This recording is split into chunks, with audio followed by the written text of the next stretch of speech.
falta un tornillo, que venga un mecánico. ¿Para qué, don Carlos? A ver si te puede arreglar.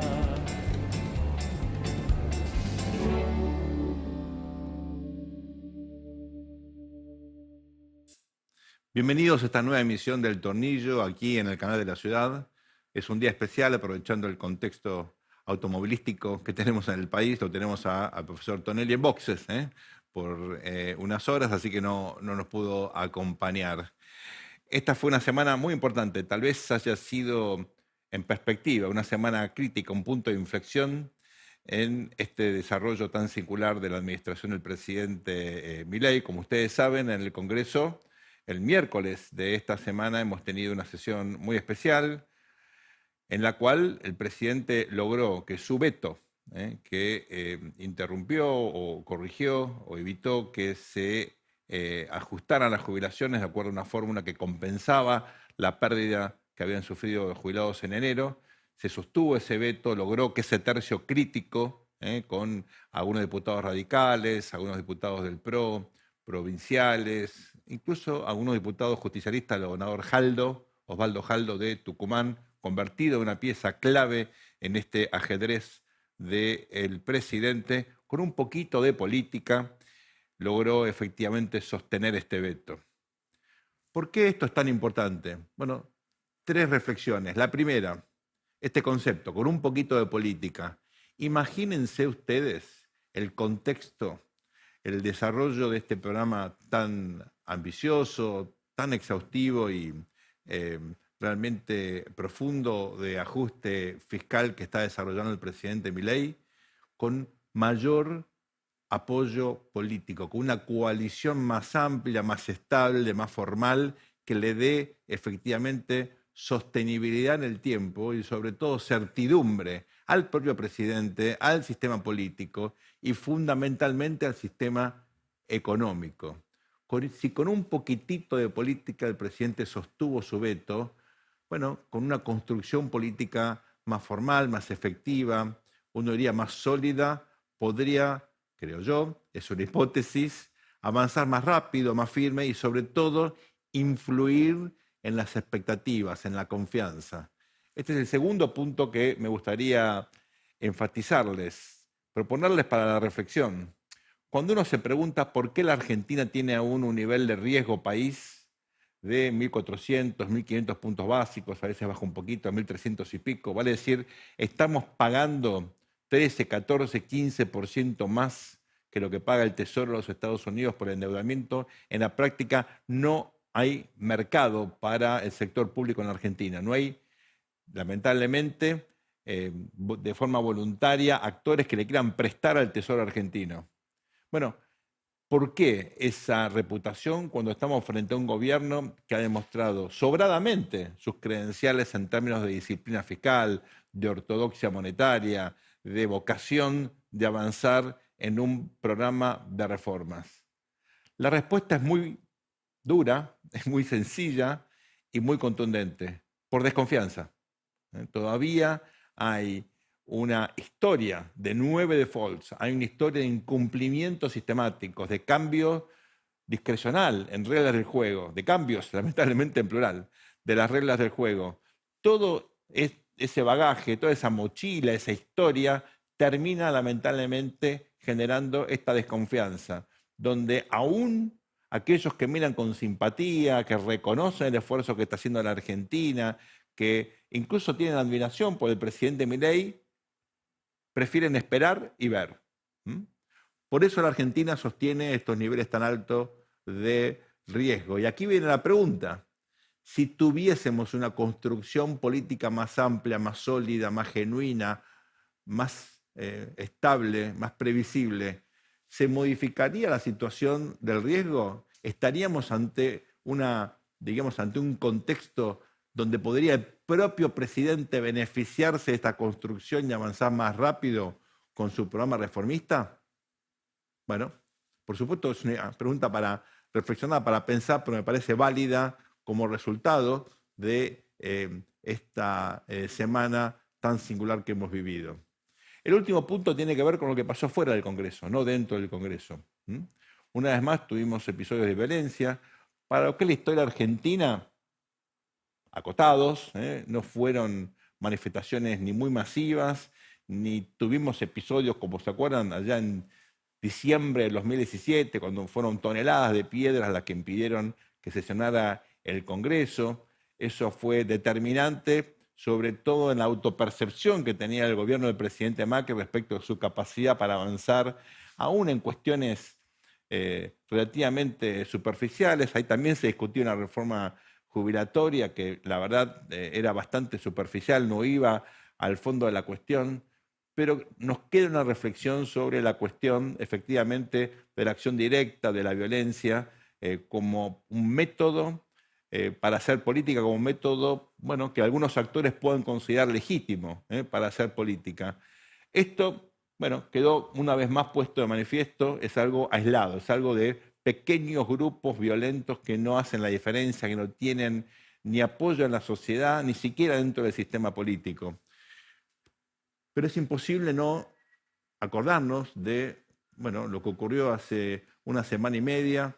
Lo charlamos en el programa pasado, cuando una figura muy importante en la Argentina en la década del 70, también en los 60, como Mario Firmenich, el líder de Montoneros, reapareció en la opinión pública, de alguna manera legitimando justamente a la violencia como método de acción política, en un contexto singular, puesto en un sentido estructural. Le dio como una vuelta retórica para de alguna manera justificar actos de violencia. Hubo una denuncia justamente por traición a la patria, hubo una denuncia porque esto viola toda la institucionalidad que la Argentina generó para defender la democracia. Me parece que no es menor que el sistema, al margen de quién gobierna, al margen de los climas más de izquierda, más de derecha, rechace la violencia, tanto la que vimos en la calle como la violencia retórica o las justificaciones, las narrativas que justifican actos de violencia.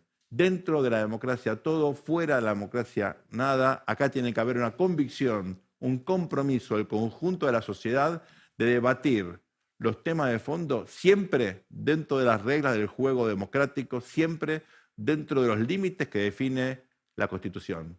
Bienvenidos al Tornillo, este es el canal de la ciudad, vamos al desarrollo del programa. Un país que lo vemos muy distinto, quienes gobiernan y quienes estamos en la oposición. A mí me parece una cuestión indispensable que nosotros preservemos la unidad. Tenemos que construir esperanza, no tenemos que bajar los brazos. Nuestro invitado esta noche es el diputado Eduardo Valdés. Sergio. Un gustazo. Un gustazo. ¿Cómo andamos? ¿Cómo estamos? Muy bien. Muy bien. Sentate, por favor. Un gusto acá. Eduardo Valdés es abogado egresado de la Universidad de Buenos Aires, fue convencional constituyente en la reforma del año 94, también fue legislador porteño del 2000 al 2003, embajador ante la Santa Sede y actualmente es diputado nacional por Unión por la Patria. Un placer, Eduardo, tenerte con nosotros. Un gusto estar acá. Conocés mucho a Francisco, acaba de hacer un viaje increíble por Asia, tal vez el más importante de su papado, visitando lugares, el contraste, ¿no? Por ejemplo, Papúa Nueva Guinea, que es uno de los lugares más pobres del mundo, si no el más pobre, con guerras tribales, con la inexistencia absoluta de un orden estatal, donde hay un grupo misionero argentino, y Singapur, que es el país de mayor ingreso per cápita. Cosas en común, la mayoría de estos países, fue a Malasia, fue a Indonesia, son musulmanes. El Papa tiene un compromiso especial por el diálogo, por la comprensión entre culturas. ¿Qué reflexión nos haces al respecto? Bueno, si vos analizás los viajes del Papa Francisco, yo te digo que el 70% de los viajes son a lugares no católicos, de mayoría no católica. Él cree mucho en el diálogo interreligioso y yo creo que eso es una de las grandes virtudes de su pontificado. Y te quiero decir, Sergio, que eso lo practicó como arzobispo de Buenos Aires. O sea, él fue el primer cardenal arzobispo de toda la Iglesia Católica, Apostólica y Romana que celebra en la Catedral de Buenos Aires una misa o una ceremonia interreligiosa el día de la Kristallnacht, el día que los nazis pintan las ventanas o rompen los vidrios de las ventanas donde vivían familias judías. Así es. Bueno, la primera vez que un sacerdote católico que preside la diócesis más importante de un país fue cuando Jorge Mario Bergoglio lo hace, y creo que estaba el rabino Escorca en ese momento, y no me acuerdo quién más estaba de... Evangelista. Sí, de los evangélicos, pero digamos, ahí empieza lo que se denominó después el diálogo interreligioso, que fue muy importante para cuando él llega a Roma como el sumo de los pontífices, que casualmente creo que al mes y medio que él es el Papa, Barack Obama anuncia la invasión a Siria. Y el Papa Francisco, yo decía, qué insolente, que dijo no a la invasión a Siria, se confronta con Barack Obama. Él acababa de asumir, era un Papa argentino, era un insolente en términos, claro, digamos. Y convoca a una oración, a una jornada mundial de oración al sábado siguiente. Ponele que esto era un lunes, que a Obama lo anunció, él le sale el mismo día, y el sábado siguiente convoca una jornada mundial de oración. Fue impresionante ese día, y yo tuve la oportunidad de preguntarle a él un día, ¿por qué usted convocó una jornada mundial de oración un día sábado, siendo que los católicos rezan el domingo? claro. Y él me dijo, porque a mí me interesaba fundamentalmente que recen judíos y musulmanes. Mirá. Y la fuerza iba a estar ahí, y parece que en Estados Unidos fue muy fuerte la oración, y también en la comunidad bautista, que es dentro de los cristianos normalmente, Obama era bautista, ¿no? Y entonces esa fuerza que sucedió logró que Barack Obama al lunes siguiente dijeron no vamos a invadir Siria. O sea, lo que te quiero decir es que el Papa está convencido en... bueno, uno de los primeros viajes que él hace es a Israel, que va, que viaja precisamente con el rabino Escorca y con Omar Abud, Claro. el sheikh musulmán de Buenos Aires, con quienes había fundado el diálogo interreligioso. Estaba Simón Pérez eran los Presidente. últimos, faltaba un mes y medio para que Simón Pérez terminara su presidencia. Habló con mucha admiración yo de Simón Pérez, quiero decirte, Lógico. porque fue el Partido Laborista que tenía, en realidad Simón Pérez y Ahmad Abad, que era el presidente de Palestina, le habían planteado al Papa la posibilidad de que él pudiera mediar la paz entre Palestina. Y te voy a contar una cosa que no conté nunca. El acto final de esos 3 días que estuvo el Papa en Israel y que también pasó para Palestina, iba a terminar en el Muro de los Lamentos, abrazado con Mahmoud Abbas, el presidente de Palestina, y con Simón Pérez. No se pudo hacer eso. Y lo llamó Abad y le dijo, mire, tengo un problema. Yo sé que si yo me voy a abrazar con Simón Pérez, me van a matar. Pero yo estoy dispuesto a morir por la paz. La tengo que convencer a mi mujer. Así le dijo.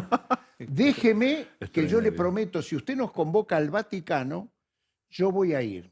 Y efectivamente, 2 meses después se produjo el encuentro, faltaban 2 semanas para que Simón Pérez dejara su presidencia, y se encontraron en el Vaticano Abad y Simón Pérez. Y realmente fue un momento en que uno creía, bueno, después vino Netanyahu, que era el primer ministro, cambió todo, es como parecido a lo de Donald Trump cuando asume Trump, Claro. que todo lo que se había avanzado en el diálogo con Barack Obama, porque lo increíble es que Barack Obama, de tener una relación confrontativa con Francisco, terminó siendo, pidiéndole al Papa que interceda ante Cuba para retomar la apertura de las embajadas entre La Habana y Washington. El Papa lo logra en 6 meses. Exactamente. Y fue... Yo viajé a Cuba en ese momento junto con Cristina Kirchner porque el Papa la invitó a al viaje que él hace primero a Cuba y después va a Naciones Unidas, a Nueva York, y después termina en Washington. O sea, siempre lo vi a Francisco, o sea, comprometido con dialogar con el que no piensa como uno. En todos los ámbitos, en todos los ámbitos. Lo practica. Y yo creo que yo tengo una gran esperanza, que al finalizar este viaje, algunos que hablan más seguido que yo con él dicen que se fue a probar físicamente y que si le va bien en este viaje, es factible que pueda venir a la Argentina. Ojalá, no sería una Pero forma. la interreligiosidad, el ecumenismo, es muy importante. Y en este viaje que está haciendo ahora, lo está practicando. Y por eso, fíjate la cantidad de viajes de él y vas a ver que siempre fue más a lugares no católicos. Es un papa distinto. Sí, por supuesto, por supuesto. Eduardo, ¿qué aprendiste mientras fuiste el embajador ante el Vaticano? Bueno, a mí lo primero que me llamó la atención de Francisco es, viste, dicen todos que él puso en agenda un tema muy difícil. El primer viaje que hace un papa fuera de la ciudad de Roma, dicen que marca su pontificado. Claro. Entonces él podía haber ido a Asís, donde está San Francisco, que él fue el primer papa que se animó a llamarse Francisco, ninguno, fíjate vos, en 2000 años de historia hubo un papa que se animara a dar el nombre de San Francisco de Asís. Había que vivir de determinada manera, pensar el mundo, el planeta, como planteaba San Francisco.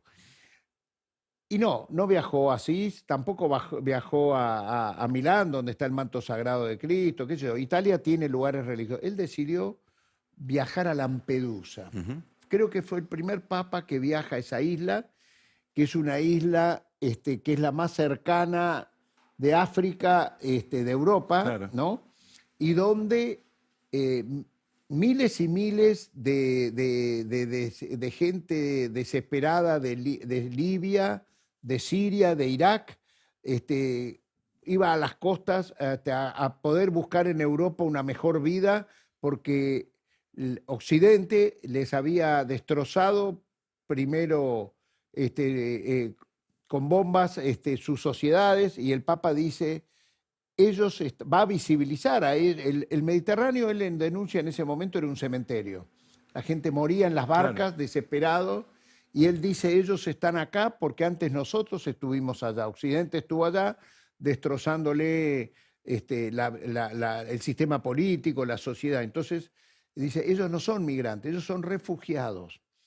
Y te digo que ese día había el mundo progresista que le gustaba a este papa que había parado la invasión, no les gustó. O sea, Lógico. cuando tuvieron en carne y hueso este tema, no les gustaba mirar esos colores diferentes, que eran los colores oscuros que llegaban, y realmente crujió. Yo me acuerdo ese día y es como que se rompió esta cosa del Papa, y empezaron a criticarlo porque él se tiene que meter en cosas que son de Italia. Europa decía, pero ¿por qué? Y él tuvo la coherencia y la convicción de discutir este tema, y vos sabés que 2 años después le dieron lo que se denomina el Nobel Europeo, que es un premio que da la Unión Europea, que tienen que votar sus líderes políticos, o sea, los primeros ministros o presidentes o reyes, quién es el europeo que más luchó por la paz. Y por unanimidad se lo dieron a Francisco y se lo entregó la señora Merkel. Y estaban todos los líderes europeos. Y él delante de ellos le dijo, sueño con una Europa donde cualquiera que la necesite puede ingresar y vivir dignamente en ella.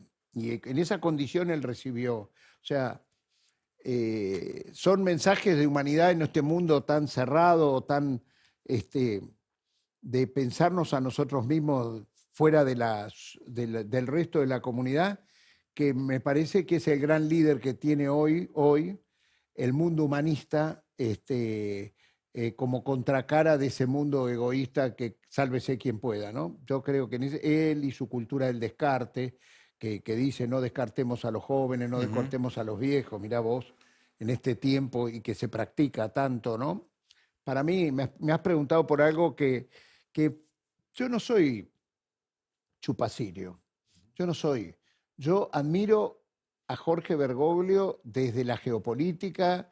Yo digo que ojalá la Cancillería Argentina en el Instituto del Servicio Exterior incorpore una materia que se llame la geopolítica de la paz, porque si vos analizás este viaje ahora cuando termine, y cada uno de los viajes que ha hecho Francisco, algo quedó para generar un puente con las sociedades que no se hablaban. Él toma el desafío siempre de en cada viaje ir a ver a pueblos enfrentados o gobiernos enfrentados. Y siempre deja un puente. Fue a Armenia, fue a Turquía, fue a México en el momento que Donald Trump quería construir el muro. Y terminó su viaje en Ciudad Juárez, sí, claro, haciendo el camino de los espalda mojada y rezó la misa en la frontera entre Estados Unidos y México. De un lado estaban los norteamericanos, los estadounidenses, y del otro lado estaban los mexicanos. Y Trump no construyó el muro. O sea, son cosas que pasan rápido en la información, ¿viste? Pero que quedan. Mucho tuvo que ver, por ejemplo, en el proceso de paz de Colombia. En el proceso de paz de Colombia, vos te acordás que Santos, que era el presidente de Colombia, convoca un plebiscito para si el pueblo colombiano estaba de acuerdo con el proceso de paz o no. Y Uribe, que había sido el expresidente, se opone a ese proceso de paz y se enfrentan y gana el no, o sea, gana el que no se lleve adelante el proceso de paz.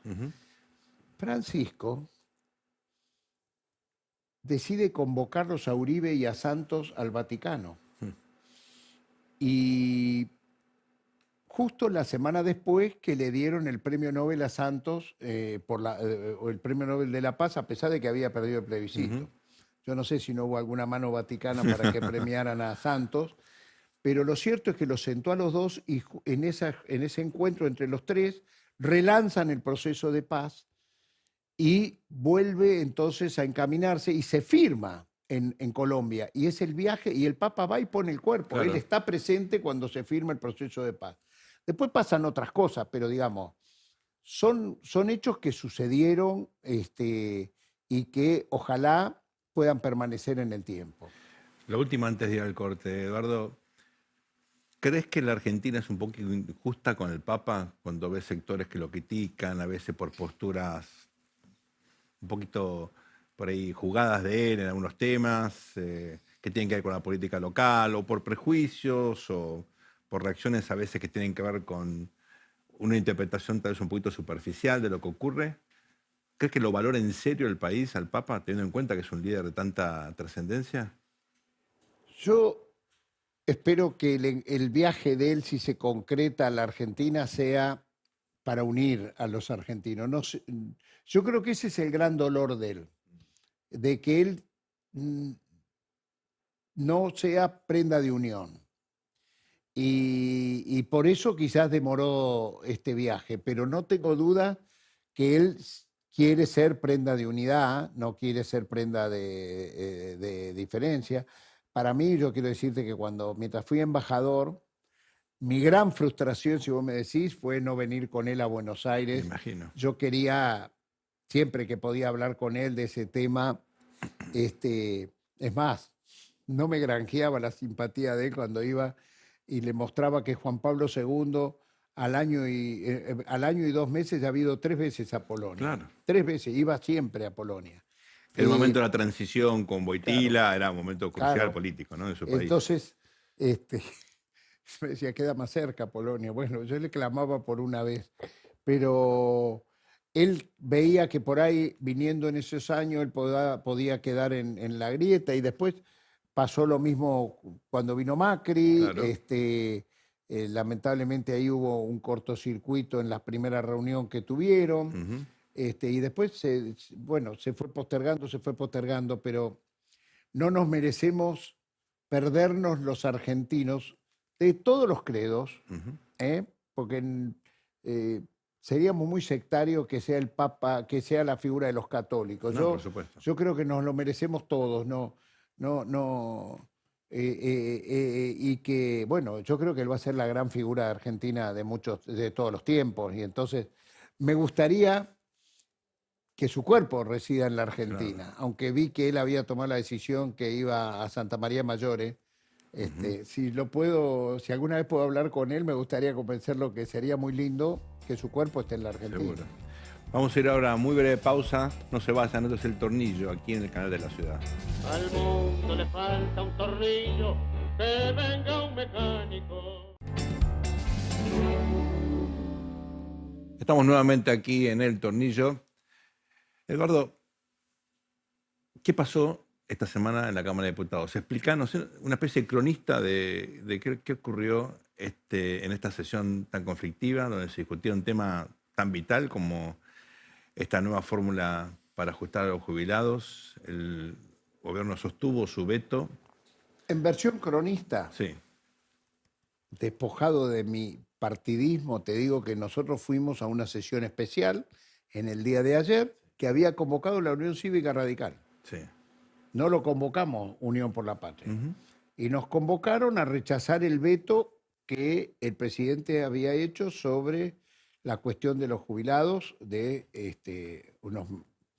una fórmula que permitía un aumento de 15.000 pesos en el haber jubilatorio. Creo que hoy cobran 271.000 pesos más un bono de 70 y pico, Ujú. y esto es un aumento de 15.000 pesos.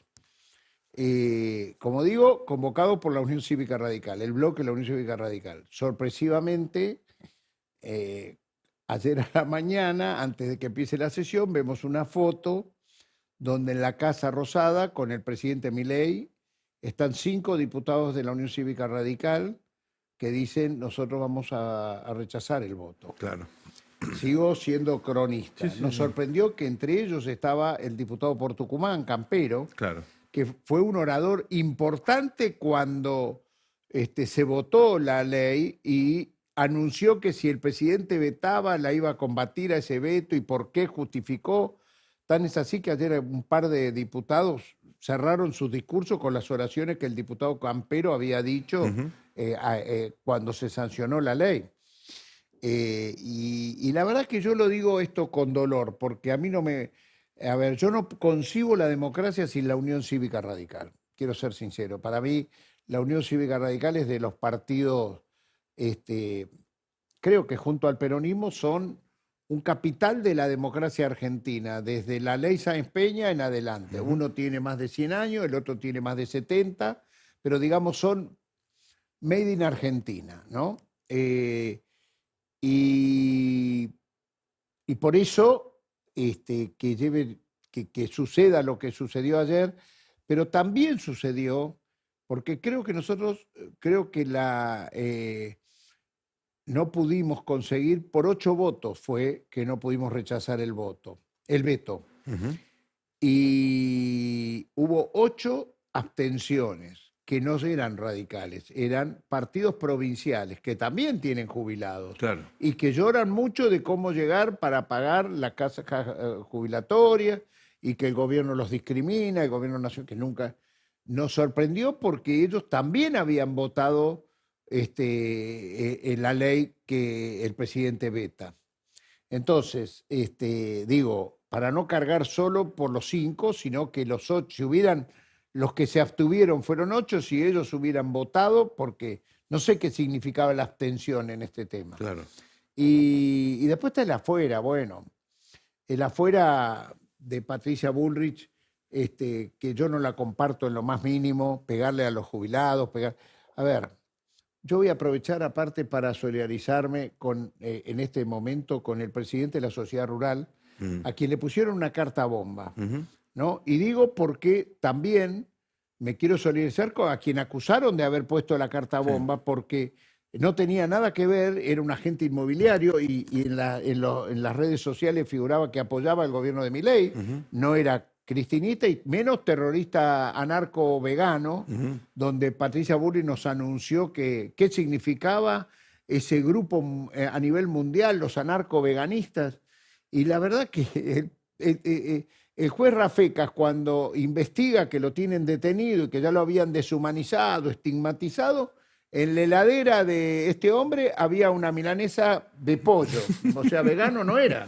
Entonces digo porque si es tan frívola la investigación que hace la ministra de Seguridad, que sale a hablar, no es justo que pague con la violencia que se trató, no solo el día de ayer, todos los demás días. Alguna vez la ligué yo con esos gases que no son gas pimienta, es una fórmula simpática de denominar a un gas venenoso, que yo he pedido, hemos presentado un proyecto para que se elimine ese gas. Pero por eso, este clima de violencia, ya que antes hablábamos del Papa Francisco, yo no siento que la Argentina, desde La Quiaca Tierra del Fuego, de todo el sistema político tenga una visión violenta del otro. No creo en lo más mínimo. Creo que el convivir en la diversidad, yo no lo siento ni en la Cámara de Diputados, que podemos estar más. Entonces, ese clima permanente de que son terroristas, de que son golpistas, que lo dijo el otro día, detuvo a 34 que estuvieron, la pasaron muy mal en la cárcel de Ezeiza, y resulta que después la justicia dice ninguno es terrorista, ninguno es, y los largó a todos, los 34 están libres. El anarco vegano no existe. Ahora, yo quiero que sí la ministra me descubra quién puso la carta bomba al presidente de la Rural, Seguro. porque ahora no habla nadie de eso. Y eso, a ver, si esa carta bomba tiene que ver con los 100 millones de dólares o los 100.000 millones de pesos de gastos reservados para la CIDE, fueron a aterrorizar, porque lo primero que hicieron las redes ese día de la carta bomba al de la sociedad rural, al presidente de la sociedad rural, es, vieron que no se puede vetar, que necesitamos los 100.000 millones de pesos. Yo la verdad particularmente no quiero que haya gastos reservados. Me parece que a la Argentina no le fue bien. Las causas que tenemos inconclusas en la Argentina tienen más que ver con esos fondos reservados mal usados. Claro. Te hablo de AMIA, te hablo Claro. de situaciones dolorosas para los argentinos. Las coimas del Senado, ¿no? También. Las coimas del Senado, ¿viste? Tienen que ver con esas cosas que no. Entonces, me parece que uno de los logros que habíamos tenido en la democracia en los últimos años fue cuando en el 2014, creo 2015, Parrilli en la AFI y Cristina presidía, dijo no hay más fondos reservados. Y mirá que era un momento caliente de la Argentina. Yo estaba en Roma en ese momento, embajador del Vaticano, un editorial de Julio Saguier en La Nación hablando loas de esa decisión de que no haya fondos reservados en la CIDE. Vino Macri, los restauró, no fue bueno lo que sucedió, acordémonos de el Banco Provincia, ¿cómo se llamaba? El grupo Mario Bros, que hasta espiaban a la hermana de Macri, al marido de la hermana de Macri, bueno. Los fondos reservados, después vino y la fiscal Cristina Camaño los volvió a suprimir. Y a mí me parece que es muy bueno que no haya fondos reservados, porque ¿sabes qué?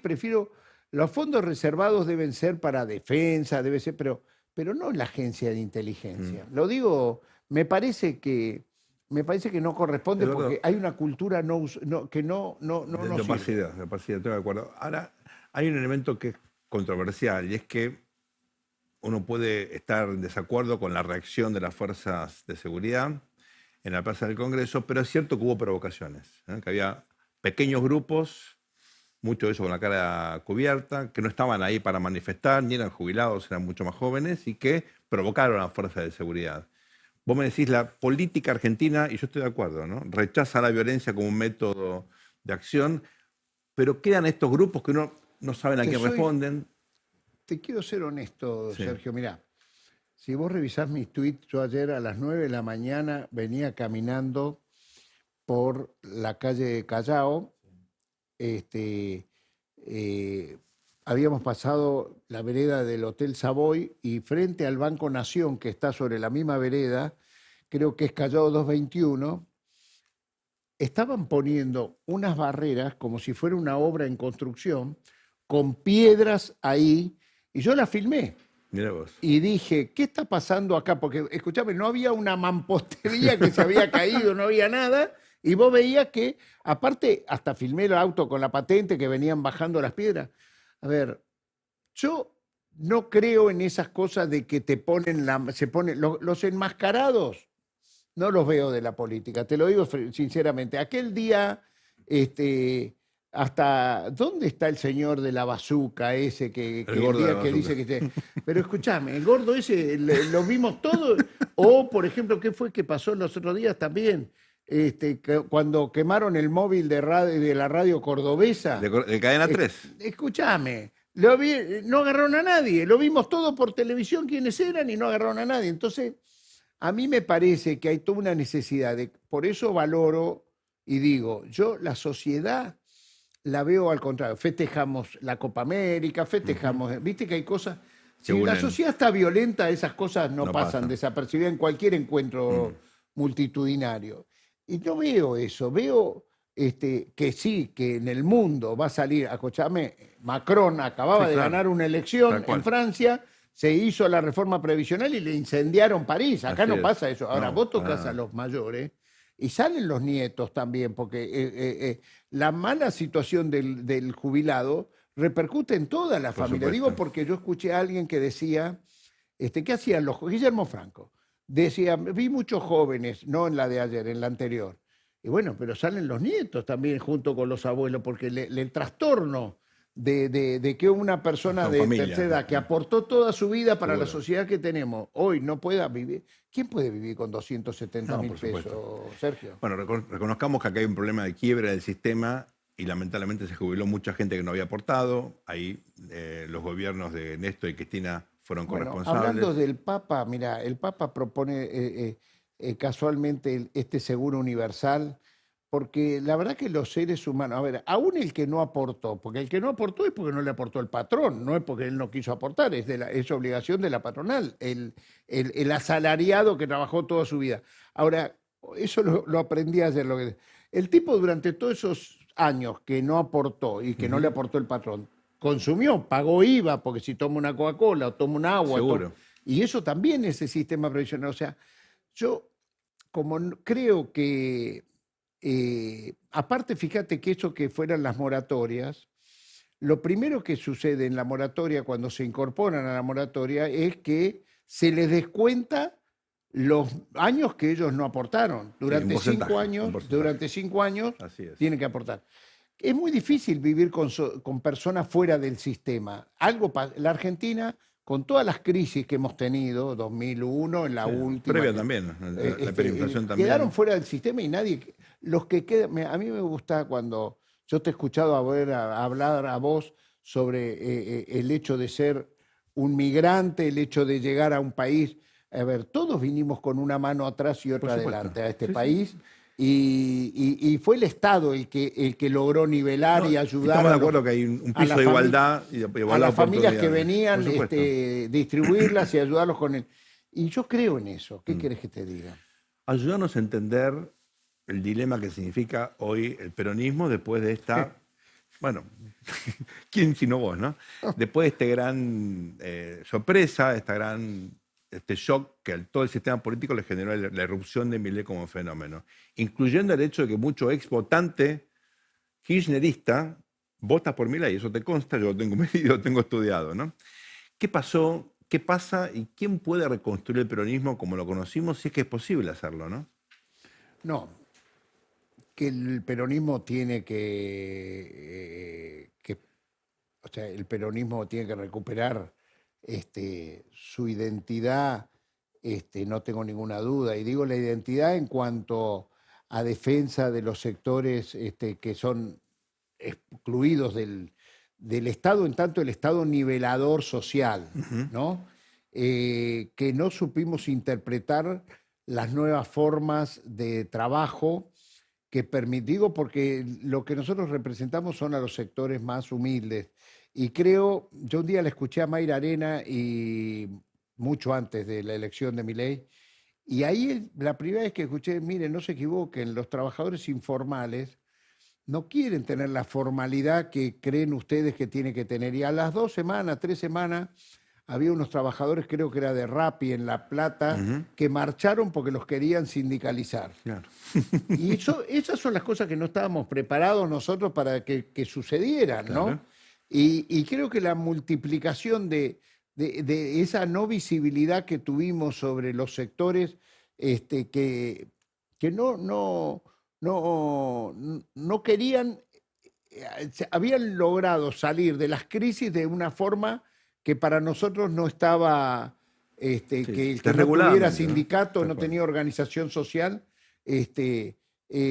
no lo contemplábamos. Y creo que eso fue que empezaron a mirarse con los que sí recibían cosas y ellos no las recibían, no querían que otros tuvieran las diferencias que estaban teniendo ellos. Y bueno, creo que eso es lo que generó un gran rencor hacia nosotros en cuanto a no representar esos sectores y fueron a votar a Milei. Que esto es acompañado también en la pospandemia, ¿no? Yo creo que la pandemia modificó el espíritu y la razón de muchas personas, no acá, en todo el mundo, porque Seguro. el cambio Seguro. se da en todo el mundo. Nosotros ya acá en Brasil había reaccionado Bolsonaro, en Chile acordémonos que Boric le gana 51-49 Sí, a Kast. a Bragg, que era un candidato de la ultraderecha, Kast, que Kast, sí. no era un partido No, de los no. tradicionales No, de no, Chile. claro.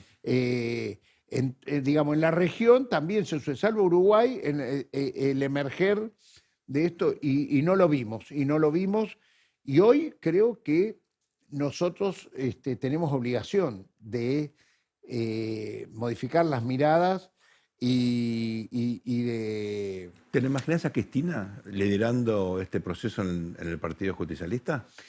Mira, Cristina es quizá la referencia más importante que hoy tiene el peronismo, porque los líderes, viste, existen.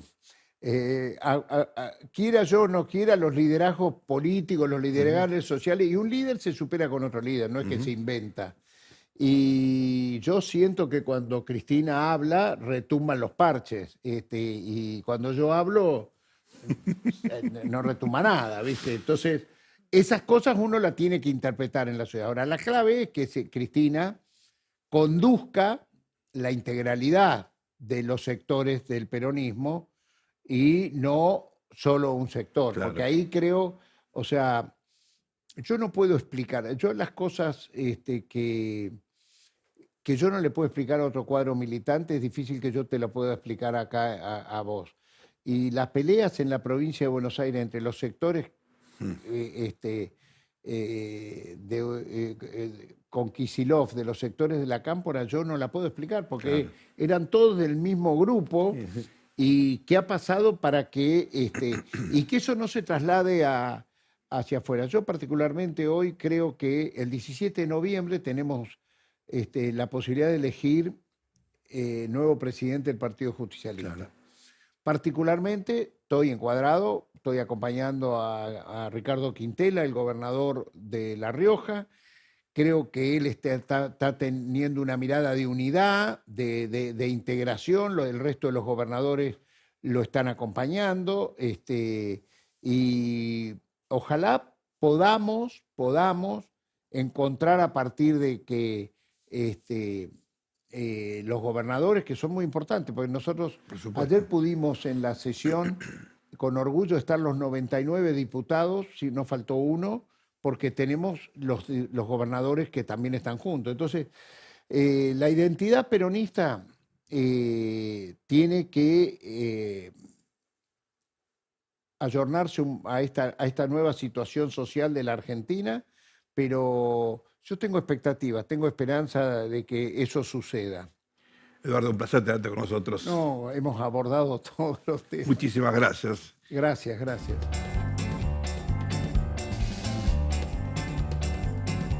Esta semana tuvimos un debate entre la candidata Kamala Harris, el candidato Donald Trump, que bueno, fue muy importante, tuvo un enorme rating dentro y sobre todo fuera de los Estados Unidos. Por supuesto, hay una cantidad de elementos que tienen que ver con la dinámica interna de la política norteamericana que son divertidos, interesantes, pero yo quiero aquí remarcar tres cosas que me quedaron como preocupación. La primera, ustedes tal vez no siguieron con tanto interés. Yo soy un poquito obsesivo, es un problema que tengo, no lo puedo superar y bueno, déjenme compartir mi obsesión con ustedes. Pero hay algo interesante, ¿no? ¿Cuántas veces mencionaron a América Latina estos candidatos durante más de los 90 minutos que tuvieron de debate? Bueno, no lo mencionaron nunca. Hicieron una mención lateral a Venezuela como sinónimo del horror que efectivamente vive ese país, pero no hubo ninguna mención específica a la región como parte del escenario internacional, teniendo en cuenta que, bueno, es el sur de los Estados Unidos, ¿se acuerdan ustedes de la doctrina Monroe? Y sobre todo para los latinoamericanos, siempre Estados Unidos, para bien o para mal, es una referencia inevitable. Bueno, si teníamos alguna duda de cuál era la importancia relativa que tenía la región para estos dos candidatos, hablaron por supuesto de Rusia, hablaron de Ucrania, hablaron de Europa, hablaron obviamente del drama de Medio Oriente, de América Latina, nada. Con lo cual, una vez más, estoy obligado a recordarles que lo que nos ocurra a los latinoamericanos depende de los latinoamericanos. Siempre recuerdo la frase de nuestro gran amigo Willy Cohen, que dice, somos nosotros, para bien o para mal, lo que pase en la región, en nuestro país, depende efectivamente de nosotros. Segunda reflexión. En el debate se trataron diferentes temas, económicos, la cuestión del aborto, que para Estados Unidos, como ustedes saben, es muy, pero muy polémica, la cuestión de la inmigración ilegal. Tuve al día siguiente una reunión con algunos colegas y la gran pregunta que nos hacíamos era ¿por qué en el mundo tenemos hoy un liderazgo? No estoy criticando ni a Trump ni a Kamala Harris en particular, lo digo en general, ¿no? Vivimos una época de líderes, bueno, lo digo con respeto por ellos, promedio o un poquitito por debajo del promedio cuando uno mira los últimos 50 o 70 años de desarrollo político contemporáneo, ¿no? Ustedes dirán, bueno, cada tanto te surge un Messi, un Maradona, un Kempes, es cierto, no hay que buscar las grandes figuras, pero los líderes que uno efectivamente veía hace 20 o 30 años, los George Bush padre, los Fernando Enrique Cardoso, los Ricardo Lagos, esa clase de liderazgo que tenía una visión distinta de su desarrollo político, tanto de sus países como de la región, del mundo, que tenía una visión sofisticada, una comprensión tanto de la naturaleza política como incluso de las necesidades individuales.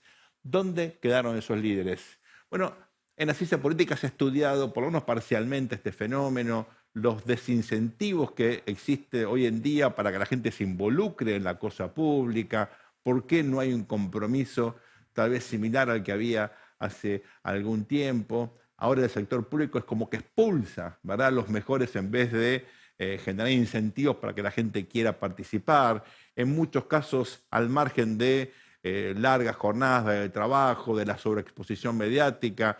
Bueno, la verdad, paga mal el sector público. Hay algunos estudios, por ejemplo, de las burocracias de los países desarrollados y hay una comparación de los ingresos medios de un burócrata que ya tiene 20 años de trabajo, un cargo relativamente importante, gerencial, comparado con alguien similar en el sector privado. La diferencia es 4, 5, 6 veces en términos de ingreso.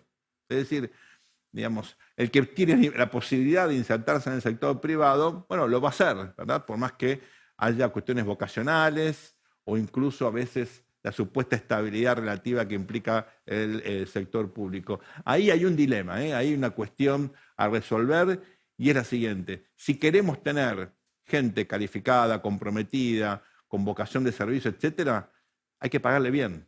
Hay un debate a veces muy demagógico, en mi opinión, mal planteado, donde si se aumentan las dietas los legisladores o hay un aumento, por ejemplo, en los ingresos de la burocracia en el sector público, eso es mal visto. Miren, si ustedes quieren un buen profesional, lo peor que pueden hacer es no pagarle. ¿Ustedes se imaginan al técnico de su equipo de fútbol pagarle mal o al arquero? ¿Verdad? No, es una situación ridícula, y estigmatizar a los políticos suponiendo que tienen que hacer un voto de pobreza, me parece que es una cuestión de sentido común. Hay que, creo yo, poner toda esta especie de enojo, este berrinche que a veces sentimos con la clase política de lado y pensar que necesitamos incentivos para que los mejores quieran meterse. Bueno, no es para hacerse millonarios, pero por lo menos para tener un ingreso razonable que les permita, por ejemplo, tener una familia, poder, sobre todo los que viven del interior, vivir razonablemente. Aunque le parezca mentira, eso no pasa hoy en día en la Argentina y en otros países de América Latina. Última reflexión respecto de este debate. Hubo un momento, me parece, de particular tensión y, en mi opinión, de poco sentido común, algo grotesco, cuando se trató el tema de la inmigración ilegal. Yo soy nieto de inmigrantes. Estoy seguro que a ustedes les pasa lo mismo, o hijos, o son inmigrantes ustedes, o tienen hijos inmigrantes, o amigos, o nietos.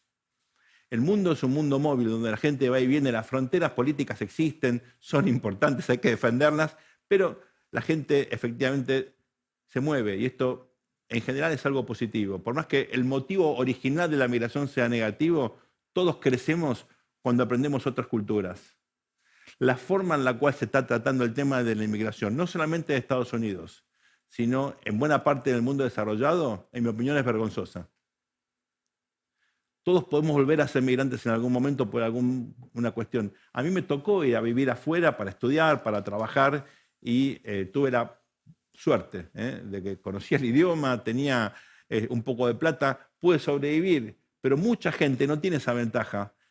Tiene que cambiarse el país, no conoce la cultura, no tiene el idioma, no tiene capital cultural como para poder insertarse de forma efectiva. Son seres humanos y tenemos que tratarlos como tales. Entiendo que haya una reacción de sectores de la sociedad que ven esto como una amenaza, que tienen miedo, que muchas veces hay cuestiones de prejuicios que pueden estar entrometiéndose, pero fundamentalmente estamos hablando de seres humanos. Ese es el piso mínimo de igualdad que nunca debemos perder de vista.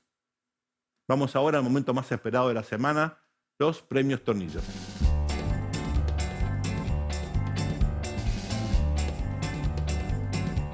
Esta semana le vamos a dar el Tornillo Negro a un señor que nos amargó mucho estos días, que sin ningún criterio, con poco sentido común, con realmente argumentos muy pobres, hizo que este país por algunas horas estuviera con bronca. Me refiero a Piero Massa, el árbitro del partido Argentina-Colombia. Ustedes se reirán, pero bueno, acá transpiramos la camiseta. Básicamente somos hinchas de fútbol, después ciudadanos, padres, hijos, etcétera, etcétera. Con todo respeto, señor referí, no fue penal. Le vamos a dar también el tornillo oxidado a los candidatos de los Estados Unidos, Kamala Harris y Donald Trump. El debate, la verdad que fue bastante pobre, uno espera otra cosa de quienes van a ser presidentes de los Estados Unidos. Uno puede tener más inclinación por uno o por otro, pero el nivel de debate fue muy, muy pobre y, insisto con el tema, el tratamiento de la cuestión de la inmigración, en mi opinión, bueno, dejó mucho que desear. Y finalmente, el tornillo de oro esta semana es para nuestro amigo, nuestro compañero y nuestro profesor, Luis Tonelli, que está recuperándose de una enfermedad. Va a estar con nosotros muy prontito. Luisito, rápido, te queremos aquí. Gracias por acompañarnos. Esto ha sido El Tornillo aquí por el canal de la ciudad. Que tengan una muy buena semana. Al mundo le falta un tornillo, que venga un mecánico.